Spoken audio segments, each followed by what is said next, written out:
Hi friends, last time we talked briefly about how to get into somebody else's perspective, and while we're going to explore that topic more in a future video, I want to move on for now and talk about that confirmation bias that we talked about a little bit more. If you missed the episode, confirmation bias is just the reality that we all live in that says if you believe something, you're more likely to take the evidence for that and spin it into a way that agrees with your beliefs. Now, to talk about that confirmation bias, I want to talk about how with that confirmation bias, every single human being believes that they are right, that believes that they have done enough research to be educated on this subject, and regardless if they actually have or not, we tend to always believe that. Fox News is infamous in the news section because they're not a news reporting channel.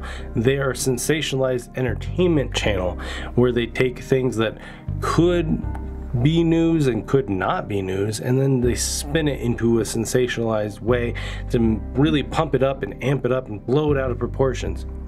And Fox News viewers tend to be less informed than any other biased organization, because trust me, almost all news organizations are biased to some extent, but Fox News viewers tend to be the least informed. However, they still are watching an immense amount of content. They are still watching an immense amount of news, and so they're going to feel informed. They're going to feel like they understand what's going on. They're going to feel like they know the truth because, again, that confirmation bias. Everything that Fox News says, if they agree with what Fox News says, is going to be reaffirmed into that education piece, and they're going to feel like they're correct and that they've done the proper education because, you know, they're watching the news. And that's very much what happens with people that don't agree with Fox News.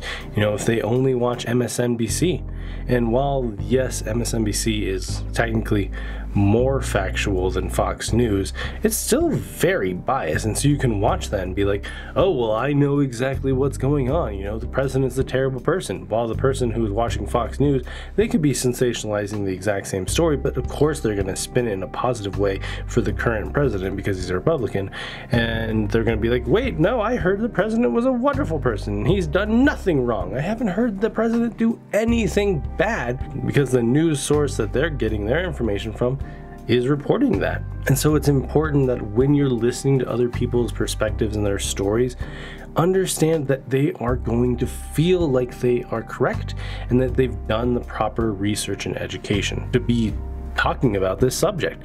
People always feel that they're more educated than they actually are, and they're more qualified to speak on this than they are. We can see this in the anti-vax movement currently.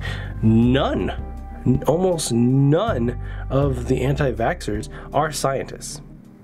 There probably is like one or two or a few of them, but the vast majority of people that are against vaccinations are not scientists. They do not have formal degrees in science. For any reasonable sense, are not qualified to talk in a scientific community. But they're still going to act like they understand all the science because something on Facebook they saw, or something on Twitter or YouTube, or again, a news outlet. So it's key to understand that when you're listening to people's stories, they are going to feel that they've done the research, that they are properly informed enough to have an actual opinion on this, regardless if that's true or not. Because again, if I believe something, all information that supports that belief is going to be absorbed, it's going to be focused on, and anything to the contrary is going to be ignored and outright discredited. Even if it has more facts, more citations, more validity, if I don't believe in that, it doesn't matter. And a lot of people get annoyed by this. A lot of people get very heated because they're like, the facts of the matter do not support your opinion. Which is true.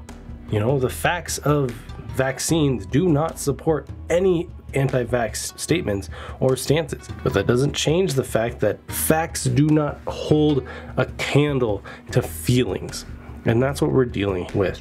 When we're talking about confirmation bias, we're not talking about facts, because if you're right, yeah, it's wonderful to have that confirmation bias because you can just reaffirm yourself and you're correct.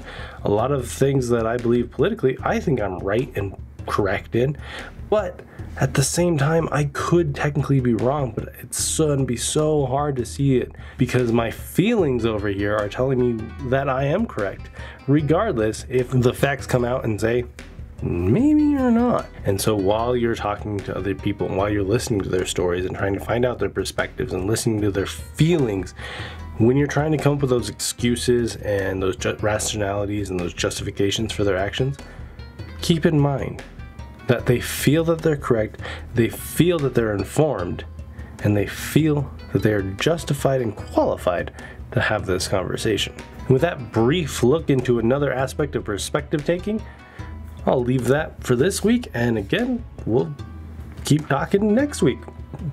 Hopefully I will have found the pink cat ears by now because I'm a little worried that they went missing. Bye, friends!